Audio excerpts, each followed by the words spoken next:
Baik, Assalamualaikum warahmatullahi wabarakatuh. Waalaikumsalam warahmatullahi wabarakatuh. Alhamdulillahirrabbilalamin. Alhamdulillah wa syukurillah kami bisa hadir dan ngaji bareng bersama teman-teman, bisa belajar bersama mengenal sosok yang menginspirasi para leluhur kita sehingga bisa mendirikan ataupun membangun lembaga-lembaga yang memberi atau memberikan jalan kepada kita tentang keislaman yang saya kira sangat tepat sekali untuk konteks Indonesia, khususnya di daerah Jawa Tengah dan lebih khusus di daerah Pati, Kajen. Sebenarnya ini buku yang sudah saya tulis agak lama, tahun 2002. Berangkat dari skripsi yang saya kembangkan. Skripsi saya sebenarnya terkait dengan bukan tentang tokoh, tapi tentang penafsiran ayat-ayat teologis yang bil khusus membahas tentang sangkan barang dumadi, atau dalam bahasa Al-Quran adalah innalillahi wa inna rajiun. Kita berasal dari Allah dan akan kembali pada Allah. Karena itu menjadi intisari dari ajaran ataupun pemahaman yang ingin disampaikan oleh Mbah Mutamakin terhadap masyarakat dan para duriyahnya di kemudian hari. Baik, kita akan membahas salah satu tokoh yang telah menginspirasi kita, Mbah Syekh Ahmad Mutamakin. Jadi biasanya kita mengenal ada nama Mbah Surgi ataupun Mbah Ahmad, atau dalam beberapa saat cepulek disebut Kiai Mutamakin atau apa. Tapi dalam konteks ini, kenapa saya harus langsung mentasbihkan menjadi Syekh Ahmad Mutamakin? Karena ini menjadi sebuah buku ataupun nama yang harus kita munculkan, untuk apa? Untuk memberikan jawaban kepada kalangan akademisi ataupun beberapa dunia akademisi yang memiliki pandangan yang kurang bagus terhadap Syekh Ahmad Mutamakin ini. Dengan saya labeli Syekh Ahmad ini, artinya secara nama itu sendiri sudah kita membranding ataupun memberikan nama baik ataupun memperbaiki nama beliau yang dalam beberapa serat sangat jelek sekali memberikan namanya. Oleh karena itu, kenapa nama ini harus dimunculkan di awal, dengan arti bahwa beliau bukanlah seorang pembangkang, beliau juga bukan seorang yang meninggalkan syariat, tapi beliau adalah seorang waliullah, seorang ulama, seorang Syekhul Akbar yang memiliki pemahaman syariah yang kuat, tapi juga memiliki pemahaman tasawuf yang luar biasa. Nah, sebenarnya beliau ini hidup pada awal abad 18 peranannya. Jadi peranan pentingnya pada awal-awal abad 18, meskipun lahirnya pada akhir abad 17. Nah, ini adalah bagian dari serial buku-buku yang sudah saya buat di kemudian hari, bahwa saya Mutamakin ini awal abad 18, kemudian saya melompat ke awal abad 20, di mana perjuangan Mbah Hasyim Asy'ari mendengungkan ataupun menggulirkan resolusi jihad yang akhirnya memerdekakan Indonesia Raya, memerdekakan Indonesia. Dan saya kira ulama-ulama keturunan Mbah Mutamakin sangat berperan sekali pada berdirinya NU maupun terhadap berdirinya Republik Indonesia ini. Maka ini bagian dari perjuangan yang tidak bisa dipisahkan. Nah, pada era itu ternyata terkait dengan era-era sebelumnya, jejaring ulama yang luar biasa, bangunan ulama yang luar biasa, yang itu menjejaring sangat kuat sekali, sehingga itu membentuk sosok seperti Mbah Hasyim Asy'ari yang bisa menggelukan dan menggerakkan ulama-ulama untuk menegakkan Indonesia ini. Nah, pada abad 19 itu adalah abad di mana ulama-ulama kita, dan terutama juga ulama-ulama Kajen, keturunan Mbah Mutamakin, itu juga sangat berperan sekali ketika ulama-ulama Nusantara pada ke Timur Tengah, di Haromen terutama. Makanya kita banyak mendengar kisah ulama-ulama dari Kajen, seperti Mbah Muhammadun daerah Kauman, kemudian ada Mbah Ismail yang mendirikan Pondok Kauman Kajen, itu meninggalnya di Mekah. Nah, itu sebenarnya ulama-ulama yang sampai saat ini belum diungkap. Nanti akan saya ungkap sedikit di belakang bagaimana ini menjadi tugas teman-teman untuk menyusuri ulama-ulama pasca Mbah Mutamakin. Ada beberapa generasi yang perlu kita bahas sebelum munculnya Mbah Abdullah Salam ke atasnya sampai Mutamakin. Itu banyak ulama-ulama yang masih belum diungkap. Nah, ternyata perjuangan ulama-ulama itu tidak terpisahkan dengan jejaring ulama di Ponorogo yang juga telah membangun perlawanan kepada kolonial. Nah, saat ini saya sedang menulis buku abad 18, di mana abad 18 ini adalah abad generasi setelah Mbah Mutamakin. Nah, ini nanti akan ditemukan siapa Duriyah Mbah Mutamakin yang meneruskan perjuangan Mbah Mutamakin. Tentu saja generasi kedua, generasi ketiga, generasi keempat akan kita bahas pada buku yang nanti akan dibuat. Nah, kita kembali kepada buku yang akan kita bahas pada sore hari ini tentang Syekh Mutamakin, Perlawanan Kultural Agama Rakyat. Dalam buku ini ada 5 subbab yang dibahas. Yang pertama tentang pendahuluannya, tentang metodologi bagaimana buku ini ataupun buku ini disusun seperti apa, bagaimana metodologi yang digunakan. Metodologinya secara global adalah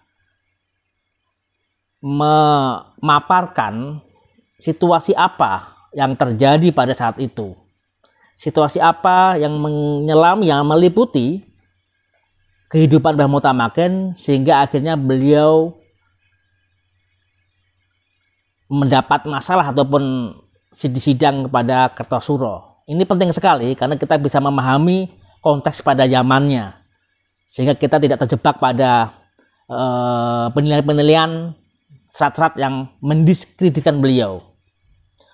Yang kedua, kita harus memaparkan juga apa yang menjadi latar belakang pemahaman beliau sehingga beliau dituduh ataupun dianggap menyelewengkan syariat. Nah, kita harus memahami konteksnya apa, wacana yang berkembang saat itu, ideologi apa yang muncul. Apakah saat itu keraton itu sedang dikuasai ataupun dikendalikan oleh orang-orang yang betul-betul sufi filosofis atau oleh penegakan syariat ataupun yang sangat syariat oriented. Nah, ini kita harus ungkap semuanya sehingga kita mengetahui konteksnya seperti apa Mbah Mutamakin ini sehingga dia dianggap meneruskan tradisi Syekh Siti Jenar. Apa alasannya? Nah, ini kan harus kita ungkap.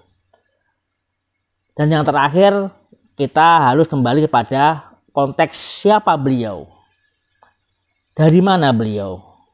Siapa beliau? Silsilahnya bagaimana? Apakah ada keterkaitan dengan pihak keraton atau bagaimana?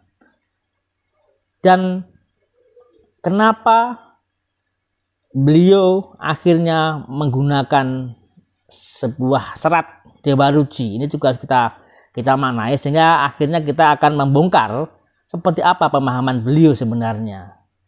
Memang fakta yang paling konkret apa pemahaman beliau ataupun ajaran beliau adalah Duriyahnya saat ini, ajaran yang berkembang di kajian saat ini itulah fakta sebenarnya seperti apa. Tapi ternyata ada sebuah catatan yang itu memang belum dipastikan apakah itu catatannya Mbah Mutamakin atau generasi penerusnya, tapi paling tidak catatan itu menggambarkan pemahaman keislaman yang ada di Kajen yang diturunkan turun-temurun. Makanya kemudian beberapa subbabnya ditulis seperti itu. Bagaimana Jawa dan tradisi Islam awal abad ke-18 saat itu seperti apa. Itu pada bab kedua. Kemudian bab ketiga membahas tentang ideologinya.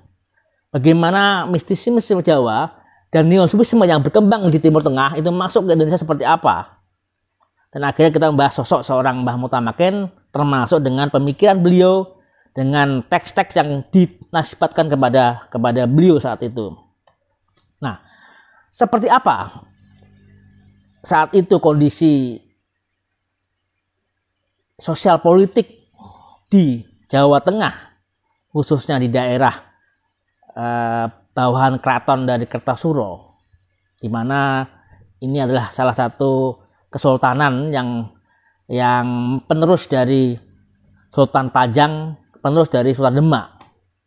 Nah, sebenarnya pada abad itu kita bisa lihat dari peta ini, sebenarnya memang saat ini antara Jepara, Pati, Demak, Kudus itu menyatu, tapi pada awal-awal abad-abad dahulu sampai abad 17-18 itu sebenarnya dipisah oleh selat, sehingga konteksnya ini nanti kemudian dianggap sebagai pulau yang jauh dari keraton. Makanya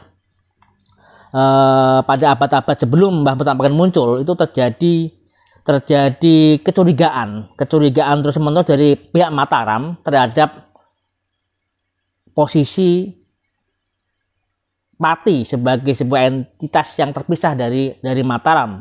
Karena saat ketika Joko Tingkir memenangkan pertarungan dengan Aryo Panangsang, ada 3 pasukannya yang dibagi wilayahnya, termasuk Panjawi. Panjawi mendapatkan wilayah Pati, kemudian Pamanahan mendapat wilayah Mentau yang ada kemudian menjadi Mataram Islam. Nah, itu ada tempat yang berbeda sekali, sehingga era-era kemudian mungkin ada pihak-pihak yang tidak menyukai harmonisasi antara kedua wilayah ini. Mereka kemudian saling diadu ataupun dibisikin sehingga saling bertarung antara pengganti Sultan Sutowijoyo, Pak Senopati, karena salah satu dari putri Senopati juga putra dari atau menantu dari Paman Panjawi. Nah, makanya kita mendengarkan beberapa cerita bagaimana Mataram terus menyerang Pati, terus menyerang Adipati Pragolo, baik pertama maupun 2 itu sering diperang. Bahkan terjadi perang terakhir di daerah Prawoto juga terjadi perang sebagaimana Sunan Benowo saat itu memimpin daerah Prawoto itu juga terlibat dalam pertarungan itu. Nah, konteks-konteks seperti ini harus kita pahami sebagai sebuah konteks di mana hubungan antara Pati dan Mataram itu terjadi ketegangan terus-menerus. Nah, ini juga berlanjut pada era-era berikutnya. Apalagi kan Mbah Mutamakin ini secara silsilah itu memang masih memiliki darah keraton juga, memiliki darah dari Sultan Pajang. Sultan Pajang, di mana Sultan Pajang inilah yang meneruskan ataupun membantu salah satu dari putri Sultan Trenggono, yaitu Ratu Kalijamat, dalam merebut kembali kerajaan Demak yang diserang oleh Aryo Panangsang dari Jipang. Dan akhirnya mendirikan sebuah kerajaan bernama Kerajaan Sultan Pajang dan Joko Tingkir sebagai sultannya.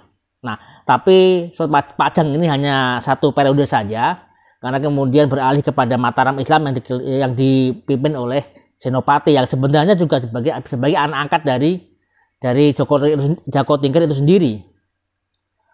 Nah, ketika Pajang bergeser kepada Mataram, putra dari Joko Tingkir ini, Sunan Benowo pertama, itu sebatas memimpin Pajang dan akhirnya beralih ke Prawoto juga.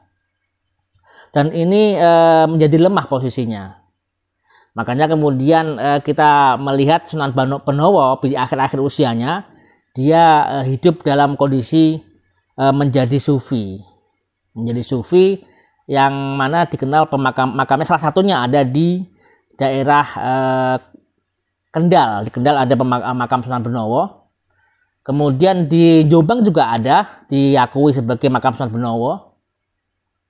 Nah, kemudian Sunan Benowo ini putranya juga sama juga, dia menjauh dari politik, bahkan dikabarkan beliau diminta swaka ataupun minta perlindungan dari Giri Kedaton, di Giri Tuban. Makanya kenapa akhirnya Mbah Mutamaken dikenal berasal dari Tuban, karena memang bapaknya itu memang sudah tinggal di daerah Tuban. Sebenarnya makamnya masih ada di daerah pantai sana, pantai daerah Sarang atau daerah Tuban. Pokoknya daerah sana itu ada makam ayah dari Syekh Ahmad Mutamaken ini. Makanya kemudian kedekatan antara Kajen dengan Lasem ataupun Sarang ataupun daerah Rembang lainnya itu sangat dekat sekali, karena memang memiliki garis keturunan yang hampir sama. Apalagi di sana ada Pangeran Sambu. Pangeran Sambu yang itu dikenal salah satu dari paman dari Syekh Ahmad Mutamaken. Kita mengetahui Mbah Mutamaken putra dari Pangeran Winong, dan Pangeran Sambu adalah salah satu dari pamannya. Nah, ini menjadi gambaran bahwa Syekh Mutamaken selain dia memiliki darah keraton, tapi juga memiliki darah dari Wali Songo, juga memiliki darah dari Wali Songo. Kita mengenal ibunya adalah Putri Raden Tanu, kemudian dia ke atasnya kita bisa sambung kepada Sunan Bejagung dan seterusnya. Nah, ini adalah silsilah yang berasal dari ataupun yang dikeluarkan oleh Mbah Abdul Salam. Di sini kita tidak mengenal nama Mbah Mutamaken, tapi kita dikenal dengan Ahmad Sumo Hadiwijoyo. Itu putra dari Sumo Hadinegoro, dan Sumo Hadinegoro putra dari Pangeran Abunawa. Abunawa putra dari Abdurrahman Basaiban atau dikenal Joko Tingkir dan seterusnya, sehingga itu adalah silsilah langsung ke Nabi Muhammad. Ini adalah silsilah yang dikeluarkan oleh Mbah Abdul Salam. Nah, kemudian yang paling penting sebenarnya dalam buku ini, karena buku ini adalah latar belakangnya adalah karena keresahan kita semuanya bahwa ternyata dalam publikasi akademis atau publikasi ilmiah, ternyata Mbah Mutamaken tidak seperti apa yang kita gambarkan di kajian. Kalau kajian kita mengenal beliau waliullah, beliau seorang ulama yang luar biasa sehingga sangat dihormati. Tapi ternyata dalam kajian ilmiah, ternyata Mbah Mutamaken bukanlah seperti itu. Mbah Mutamaken adalah seorang pembangkang syariat. Mbah Mutamaken adalah seorang pelanjut tradisi yang dilakukan oleh Sunan Panggung, Syekh Jenar, yang dianggap nyeleweng. Nah, ini kan kontradiksi antara pada pandangan seperti ini dengan apa yang kita pahami seperti ini. Nah, buku yang saya tulis ini memang bermaksud untuk memberikan sebuah alasan atau memberikan sebuah argumen, bukan seperti itu yang sebenarnya yang terjadi, bukan seperti yang digambarkan dalam Serat Jebolek yang meskipun banyak sekali versi-versinya, tapi mereka ataupun intinya adalah dalam Serat Jebolek itu adalah bahwa munculnya Syekh Mutamaken ini itu menjadi pelajaran. Jadi kenapa Syekh Mutamaken diceritakan dalam serat-serat, terutama Serat Jebolek, karena pihak keraton maupun pihak-pihak yang berkepentingan saat itu ingin menggambarkan sebuah penggambaran, sebuah perumpamaan adanya sosok yang pembangkang. Seperti halnya Syekh Jenar yang akhirnya disidang oleh pihak Wali Songo, kemudian ada Sunan Panggung yang juga disidang oleh Dewan Wali dan akhirnya dibakar. Begitupun Syekh Mutamaken diposisikan seperti itu. Dan setelah itu juga ada lagi muncul Kiai Rifai Kalisasa. Nah, nama-nama ulama ini dijadikan sebagai sebuah gambaran yang buruk bahwa kalau melawan mainstream dalam arti agama ataupun kepentingan kekuasaan akan berlaku seperti itu, meskipun akhirnya pihak keraton menyadari ternyata kesalahan dalam menilai dari laporan-laporan dari demang-demangnya. Ternyata Mbah Mutamaken tidak seperti yang digambarkan itu, tapi toh ternyata serat-serat itu menjadi sebuah politisasi keagamaan, politisasi politisasi terhadap pemahaman keagamaan. Nah, inilah yang penting kita ungkapkan. Kenapa akhirnya Mbah Mutamakin dianggap sebagai seorang pembangkang? Meskipun alasannya hanya sebagai karena dia mengajarkan serat Dewa Ruci. Ini kan sangat remeh sekali, karena ternyata serat Dewa Ruci pernah diajarkan juga oleh Sunan Kalijogo, tidak hanya Mbah Mutamakin saja, karena para wali-wali dulu juga menggunakan serat Dewa Ruci, serat-serat pewayangan itu untuk mengajarkan pemahaman keagamaannya. Nah, tentu saja ini bukan alasan sebenarnya, tapi ternyata ada kondisi politik yang mendesakkan ataupun menggerakkan perlunya ada seorang martir yang digunakan untuk menyingkirkan kelompok ideologi yang berbeda dengan kelompoknya. Nah, saya kira itu yang menjadi utama. Nah, untuk menjelaskan bahwa Mbah Mutamakin bukan seperti yang digambarkan dalam serat Cebolek, kita perlu menelusuri. Walaupun dia menggambarkan keburukan Mbah Mutamakin, tapi ternyata bagusnya adalah dalam serat itu diterangkan Mbah Mutamakin pernah belajar ke Timur Tengah, ke Yaman khususnya. Beliau di sana ketemu Syahjen Al-Mizdaji. Nah, itulah yang kemudian kita ungkap siapa beliau itu sebenarnya. Makanya dalam buku ini kita bahas secara panjang lebar siapa Syahjen Al-Mizdaji seperti itu, sehingga kita bisa mendapatkan gambaran tentang ajaran ataupun pemahaman Mbah Mutamakin, baik tentang syariat maupun tentang sufisme. Nah, ini adalah ternyata kita gambarkan. Ternyata kenapa tadi saya senang sekali pengalaman dari Pak Kiai Miftah ya, Kiai Munif ya. Kenapa tadi seorang syekh dari Timur Tengah itu sangat menghormati Mbah Mutamakin, karena memang kita lihat dari cat ini, jaringan keulamaan Mbah Mutamakin itu sangat luas sekali.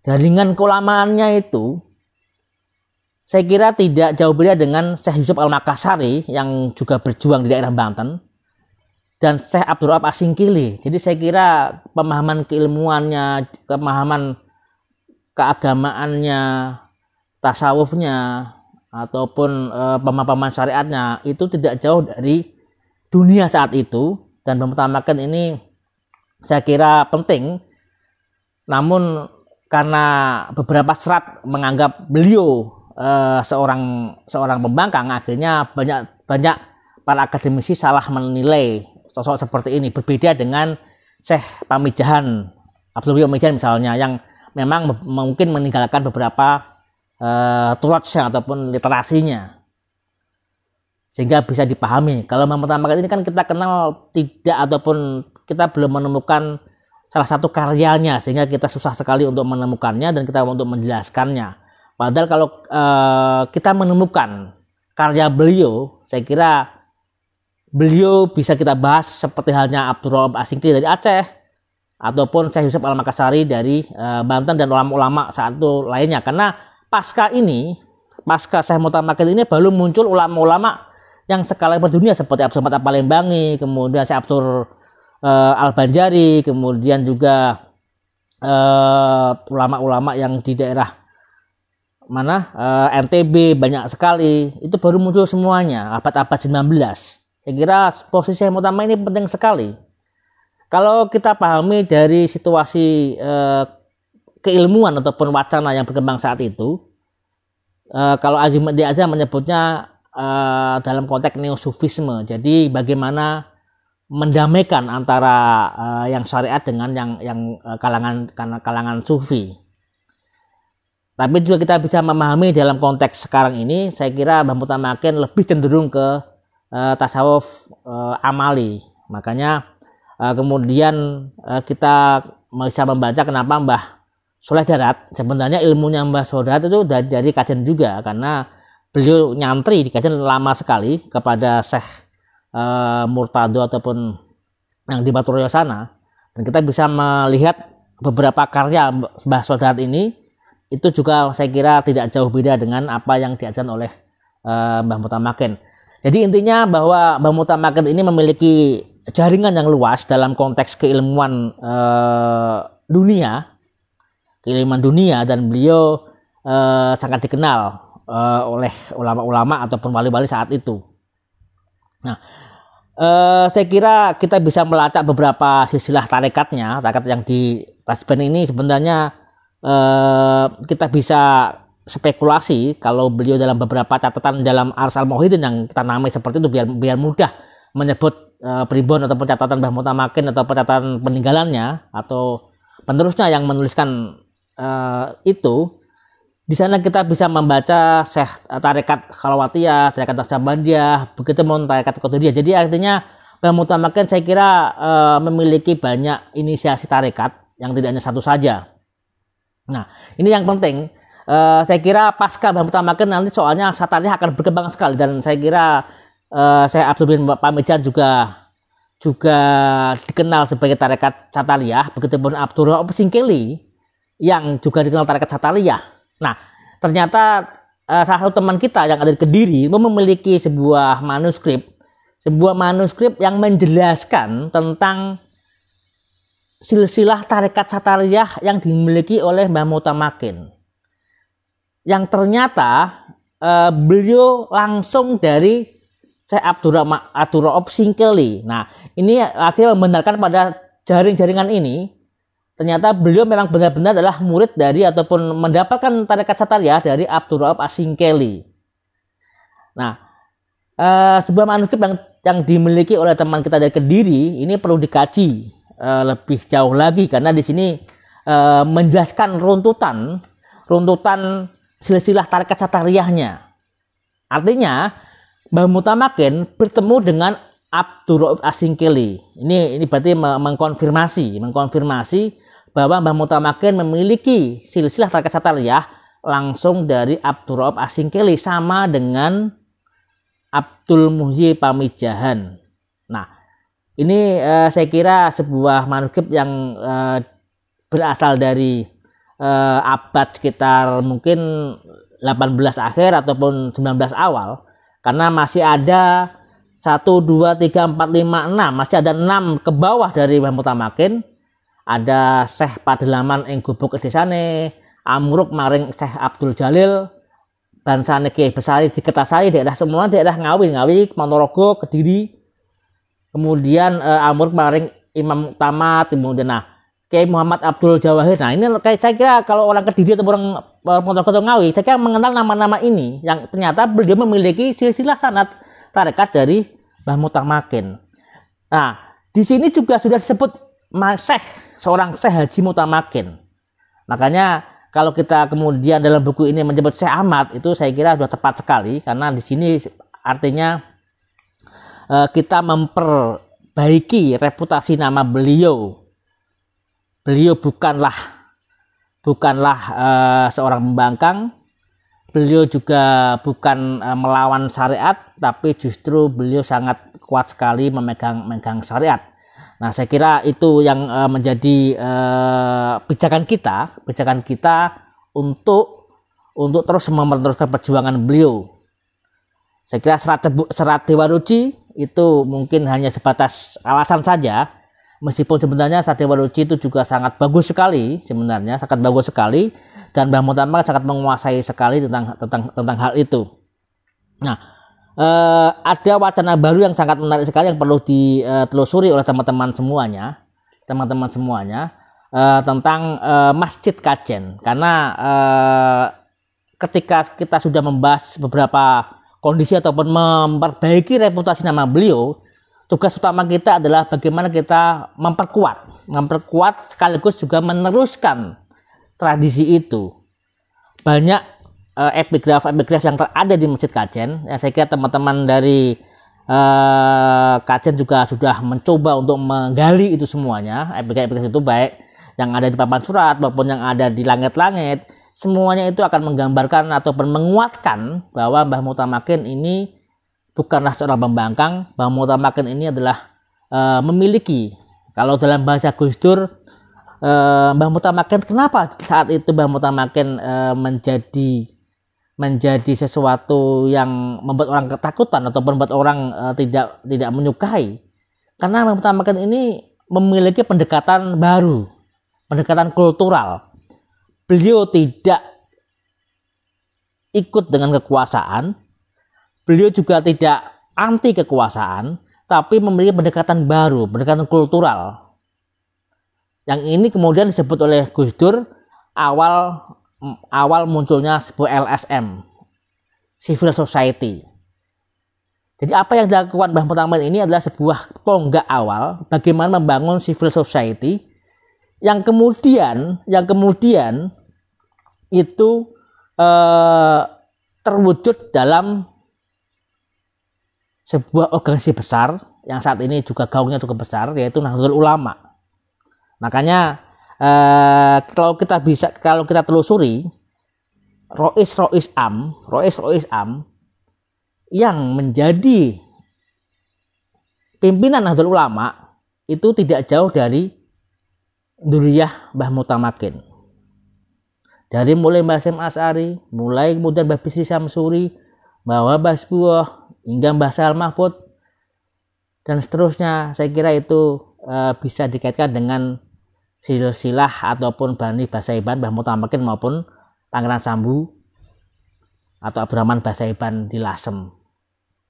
Nah, kemudian yang menjadi tantangan kita, jadi sebenarnya buku ini belum selesai. Masih perlu teman-teman lanjutkan, baik dalam kajian filologi maupun kajian-kajian yang lain. Tapi paling tidak ada generasi emas Mbah Mutamakin yang perlu diungkap. Pasca Mbah Mutamakin di sidang, saya kira tidak leluasa dalam hal mengajarkan, karena bagaimanapun juga meskipun seorang raja itu suka dan menyukai Mbah Mutamakin, tapi toh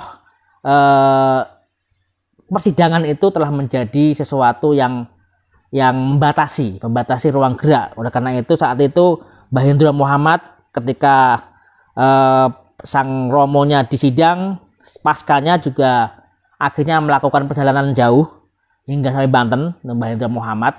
Meskipun akhirnya beliau setelah berkiprah di daerah Banten, akhirnya beliau kembali ke Pati dan tinggal di Gambiran. Itu adalah angkatan pertama, generasi pertama.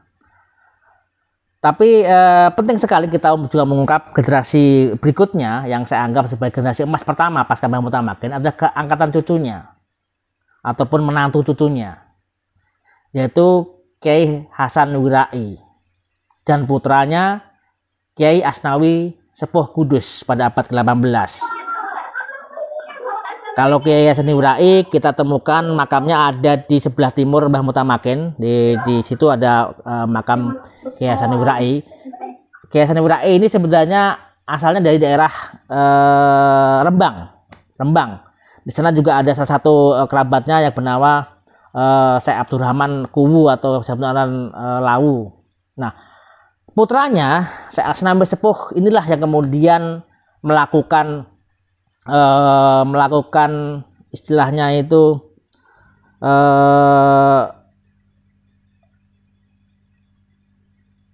memadukan kembali pertarungan ataupun perselisihan antara Syekh Mutamakin dengan Ki Ketip Anom Kudus yang saat itu diceritakan dalam Serat Boleh ataupun dalam serat-serat kita yang kita bacakan ataupun dikenal oleh di kajian itu sangat berbeda sekali. Tapi dari cicitnya Syekh Asnawi Sepuh kita bisa menemukan bahwa beliau telah memadukan keturunannya. Syekh Asnawi Sepuh ini menjadi menantu dari Pangeran Pademangan di Kudus, sehingga makamnya kita bisa melihat ada di timur makam Sunan Kudus. Jadi situ ada sebuah tempat juga pemakaman Pademangan ataupun itu di situ ada makam Syekh Asnawi Sepuh yang juga ada putra-putranya, Mbah Soleh Asnawi, kemudian ada Mbah Maksum Asnawi. Nah, inilah kemudian yang menurunkan ada Gus Baha, ada Pak Syed Agil Sirot, ada leluhurnya Mbah Sal juga di sana juga. Ini Mbah Asnawi Sepuh. Mbah Asnawi Sepuh inilah juga yang banyak nanti ada banyak murid-muridnya yang kita kenal pada abad ke-18. Saya kira ini adalah generasi emas pertama. Dan sebenarnya saat itu banyak nama-nama Mbah Soleh, salah satu menantu Mbah Mutamakin, istri suami dari Mbah Alfiah juga namanya Mbah Soleh. Salah satu cucunya juga nama Mbah Soleh. Banyak sekali Mbah Soleh, dan nanti kita juga akan menemukan banyak kitab-kitab yang menamakan Mbah Soleh. Oleh karena itu pada abad 19 kemudian ada muncul Kiai Murtado, Kiai Abdullah, dan Kiai Ismail. Inilah yang menjadi guru dari Mbah Soleh dan Mbah Khalil Bangkalan. Jadi ilmunya Mbah Khalil Bangkalan itu dari kajian juga, Mbah Khalil Bangkalan. Makanya kemudian Syekh Mahfud Salam, ayahanda dari Mbah Sal itu mengaji kepada Mbah Khalil Bangkalan. Kemudian Syekh Nawawi juga berguru, atau Mbah Duri atau Syekh Nawawi itu berguru kepada Mbah Khalil Bangkalan. Tapi Mbah Khalil Bangkalan mengatakan bahwa apa yang kamu peroleh dari saya ini sebenarnya ilmu dari leluhur kamu juga. Karena Mbah Khalil pernah nyantri di Kajen. Begitu Mbah Soleh Darat, makanya Mbah Soleh Darat menggunakan nama Mbah Soleh. Itu menisbatkan pada gurunya, yaitu Kiai Soleh bin Asnawi Sepuh tadi. Jadi Mbah Asnawi Sepuh di Kudus memiliki salah satu putranya adalah Mbah Soleh, Mbah Muhammad Soleh bin Asnawi Sepuh, dan itulah guru dari Mbah Soleh Darat. Begitupun Mbah Soleh Darat juga berguru kepada Kiai Murtado, ataupun juga dikenal Kiai Sahid dari Waturoyo, juga berguru. Ini adalah abad 19, abad emas kedua ini sebenarnya. Bahkan Kiai Ismail adalah pendiri dari pesantren Tengahan atau Tekauman, saat ini mungkin di PRU ya, pesantren yang sekarang diasuh oleh Gus Ismail, sama juga nama Ismail. Nama Kiai Ismail ini sebenarnya luar biasa sekali, karena beliau adalah guru dari Mbah Khalil Bangkalan. Makamnya ada di Ma'la di Mekah.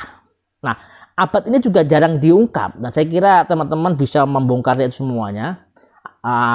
Generasi emas kedua, karena generasi emas kedua inilah yang membangun fondasi awal sehingga seorang Mbah Hasyim Asy'ari itu sangat menghormati ulama-ulama dari Kajen. Makanya generasi emas berikutnya yang ketiga adalah masa Mbah Salam. Karena Mbah Salam ini hampir seangkatan dengan Mbah Hasyim Asy'ari. Ada Mbah Salam, ada Mbah Sirot, ada Mbah Tasmin. Mbah Tasmin ini yang kemudian menurunkan Pondoan. Kemudian juga di Jekulo ada Mbah Yasin dan lain-lainnya. Terus Mbah Munji, Mbah Nawawi, Mbah Toh dan lain-lainnya, dan akhirnya ditutup oleh Mbah Baidowi. Karena ini akan memasuki ke abad berikutnya, generasi emas berikutnya. Generasi emas ketiga inilah yang kemudian membantu ataupun mendorong ataupun juga ikut membantu berdirinya Nahdlatul Ulama yang diprakarsai oleh Mbah Hasyim Asy'ari. Sosok seperti Mbah Raden Asnawi Kudus itu juga salah satu dari cicit dari Mbah Asnawi Sepuh. Kemudian juga ada Syekh Maksum dari Jekulo, juga turun dari Mbah Tasmin. Begitupun ulama-ulama dari Lasem, ada Mbah Maksum Lasem. Itu juga sangat dekat sekali. Jadi ulama-ulama sarang mengajinya juga kepada ulama-ulama dari Kajen juga. Dan terakhir adalah abad generasi emas berikutnya keempat, muncullah Mbah Abdullah Salam, Mbah Sal Mahfud ini yang saat ini kita bisa rasakan dan kita bisa lihat masih generasi itu. Nah, sekarang tentang silsilah tarekat, kenapa duriyahnya di Kajen seolah terputus dengan silsilah kepada Imam Mutamakin. Nah, gambarannya seperti ini, mungkin bisa memberikan jawaban ataupun bisa menggambarkan situasi saat itu. Kita mengenal Inafek juga ternyata saya dengar tarikatnya juga tidak langsung dari abahnya Mbah Abdul Salam, tapi beliau justru lebih dekat kepada Mbah Habib Lutfi tarikatannya. Nah, ini artinya bahwa tradisi yang berkembang di Kajen selalu mendapatkan silsilah secara melambung.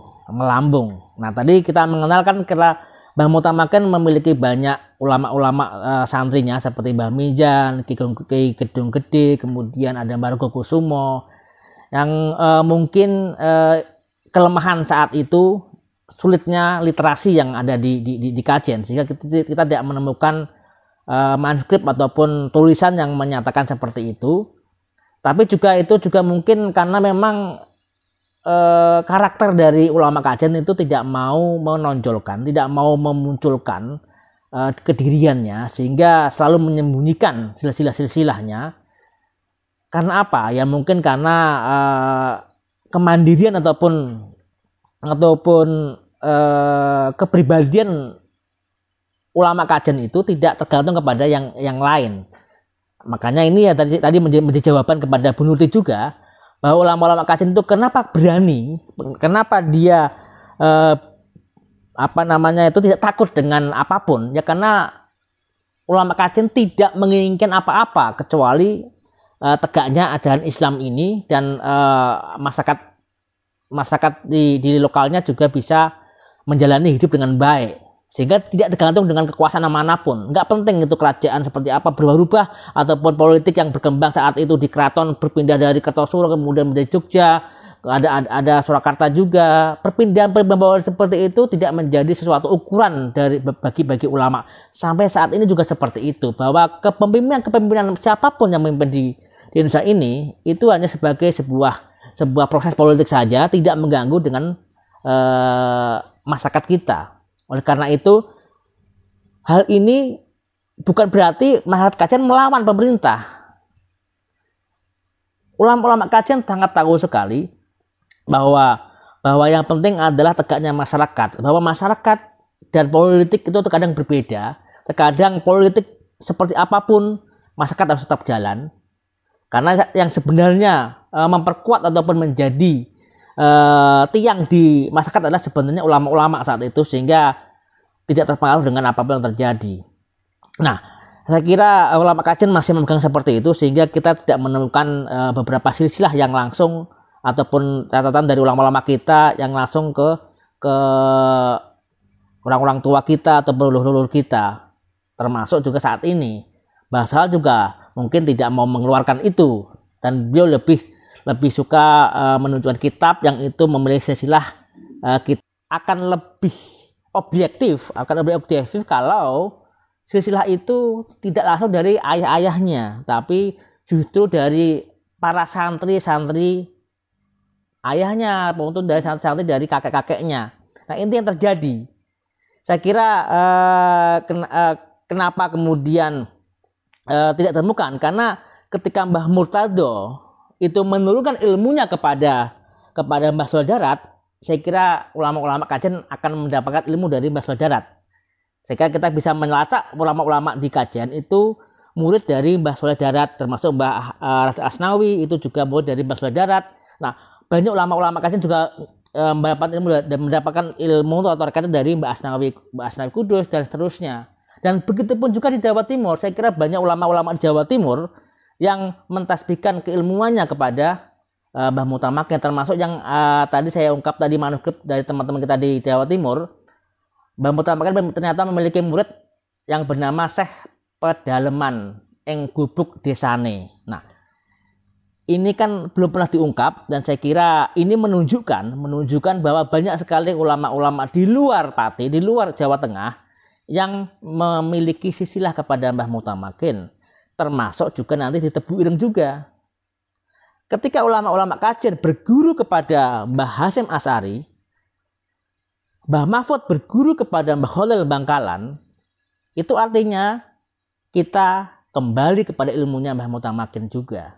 Saya kira harus melingkar nih kalau mau meneliti, Pak. Jadi ketika kita meneliti Mbah Khalil Bangkalan, Mbah Hasyim Asy'ari, itu artinya juga akan menyambung kepada sanad kepada ulama-ulama yang ada di Kajen juga. Karena Mbah Khalil Bangkalan pernah berguru pada Kiai Ismail Kauman. Begitupun Mbah Hasyim Asy'ari sangat dekat dengan ulama-ulama waktu itu, Mbah Abdullah, ayah dari Mbah Salam, karena Mbah Salam sama Mbah Hasyim Asy'ari ini kan teman dekat sekali. Nah, saya kira seperti caleng silang inilah yang perlu kita ungkap kembali, bahwa sama juga seperti halnya dengan ulama-ulama Sarang. Ulama Sarang juga, ulama-ulama kita kebanyakan alumni Sarang, termasuk Mbah Sahal Mahfud, Mbah Ma'mun Mujahidin, semua dari Sarang kepada Mbah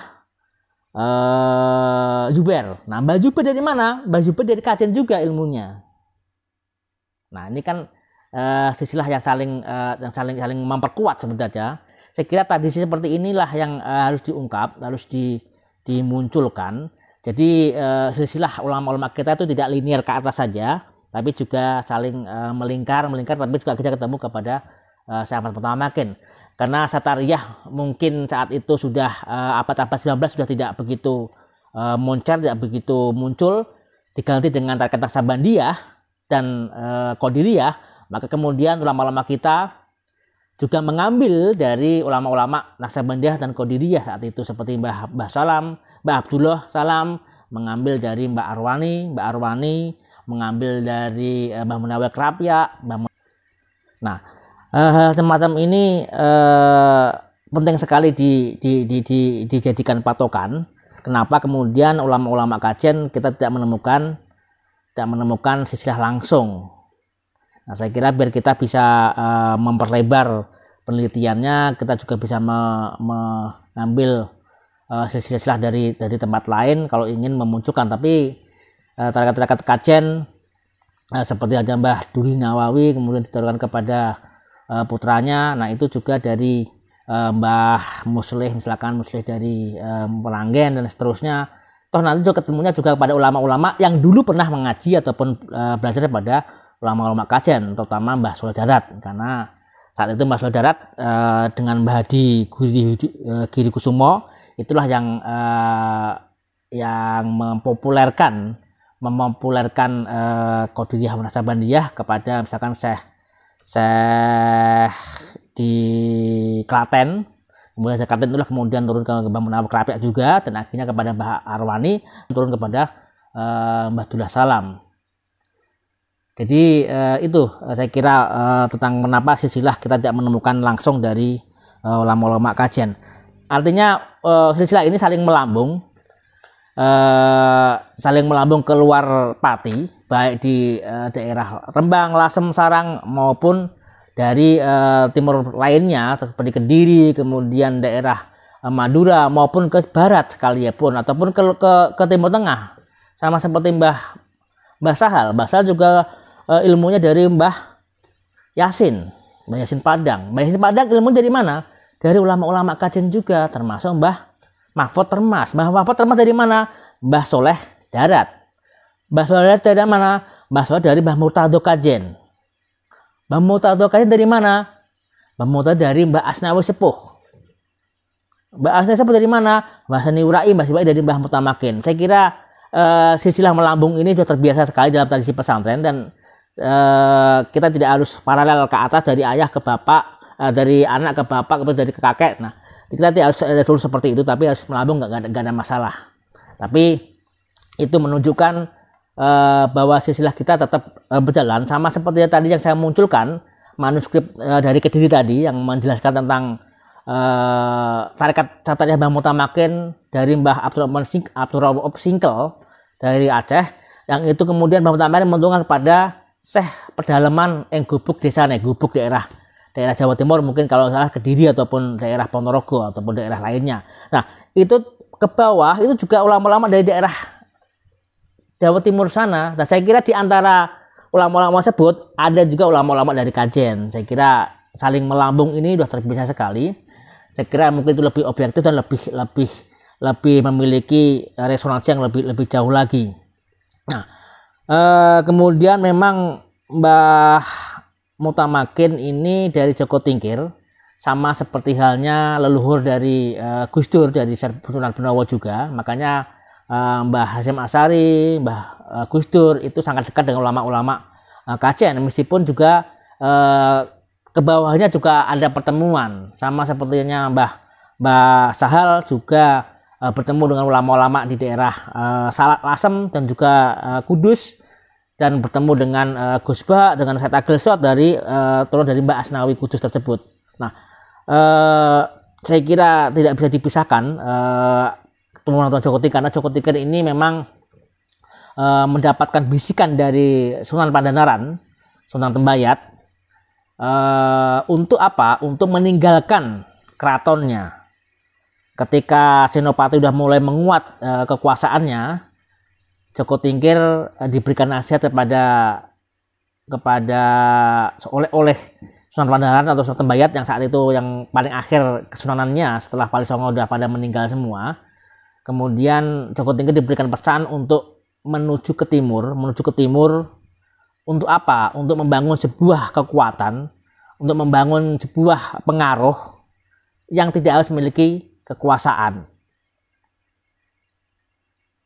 yang disebut Gus Dur dengan multi kratonik istilahnya. Jadi kekuasaan ataupun pengaruh tanpa tahta. Dan inilah yang kemudian membangun sebuah aliansi besar para ulama-ulama tersebut. Dan itu terbukti ketika terjadi kolonialisme Belanda, ketika sudah mulai menguasai keraton Jogja ataupun keraton Mataram saat itu. Ulama-ulama sudah keluar dari keraton dan membangun sebuah kekuatan besar.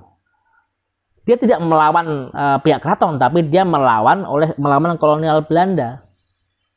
Makanya pada abad 17 ataupun abad 17 itu muncul ulama-ulama seperti Syekh Semendi, Pangeran Sambu, dan Pangeran Cirebon. 3 aliansi besar inilah kemudian yang menyebar ke seluruh penjuru Jawa, baik Jawa Barat maupun sampai Jawa Timur. Kalau Pangeran Sambu ada di Lasem, kita ketahui keturunannya sangat meluas sekali dari mulai Rembang hingga ke timur seterusnya. Begitupun Pangeran Semendi. Pangeran Semendi juga meluas keturunannya dari mulai Sidogiri, Sidoresmo, kemudian Ponorogo dan semua badan, apalagi Mbah Sambu. Begitupun Mbah Mutamakin juga sangat luas, dan keturunan dari mereka bertiga ini saling menikah, saling bersambung sehingga ini menjadi kekuatan besar. Dan inilah yang kemudian ketika Mbah Hasyim Asy'ari dikumpulkan kembali menjadi Nahdlatul Ulama tersebut. Di NU ini sebenarnya secara kultural itu sudah ada waktu Mbah Hasyim Asy'ari, waktu Mbah Mutamakin itu sudah ada. Secara kultural sudah ada kokus besar ulama tersebut. Dan inilah yang menjadi nasihat dari seorang Sunan Bayat kepada Joko Tingkir, membangun sebuah pengaruh, membangun sebuah kekuasaan tanpa harus memiliki tahta. Dan saya kira NU mampu memiliki pengaruh itu tanpa harus memiliki kekuasaan, tanpa harus menduduki tahta, tapi dia mampu merekatkan masyarakat, mampu mendamaikan masyarakat dan seterusnya hingga sampai dunia bahkan. Nah, inilah yang kemudian menjadi pegangan para ulama-ulama kajen. Kenapa dia berani? Kenapa dia berani, tidak takut dan mandiri terhadap apapun? Karena mereka tidak memiliki keinginan untuk menjadi penguasa atau apa, tapi hanya untuk bagaimana masyarakat ini berjalan dengan baik sesuai dengan ajaran Islam, damai, hidup dengan sejahtera. Hanya itu saja. Akhirnya kan kemudian memiliki pengaruh yang luar biasa tanpa harus memiliki tahta. Kemudian ya memang benar Mbah Hasyim Asy'ari, Gus Dur memang ke atasnya kepada Mbah Abdurrahman Basaiban, kepada Joko Tingkir sama seperti halnya kajian. Makanya Mbah Gus Dur mengatakan ataupun memberitahu kalau beliau juga cucu dari Mbah Mutamakin karena memiliki garis yang sama. Tadi saya katakan Pangeran Sambu itu adalah paman dari Mbah Mutamakin, dan itu semuanya ketemu kepada Joko Tingkir, kepada Abdurrahman Basaiban. Jadi mereka saudara, mereka satu gerbong, yang mana gerbong ini pada abad sebelum Mbah Mutamakin, abad 17, abad 16 itu juga terjadi kaukus besar melawan keraton yang dipimpin oleh Amangkurat I, dan di berikutnya berkumpul ulama-ulama di Bayat. Di Bayat ini kumpul para penerus Joko Tingkir dan ulama-ulama saat itu yang dikomandoi oleh Syekh Semendi, kemudian Syekh Abdurrahman Basaiban, Pangeran Sambu, dan juga Pangeran Cirebon.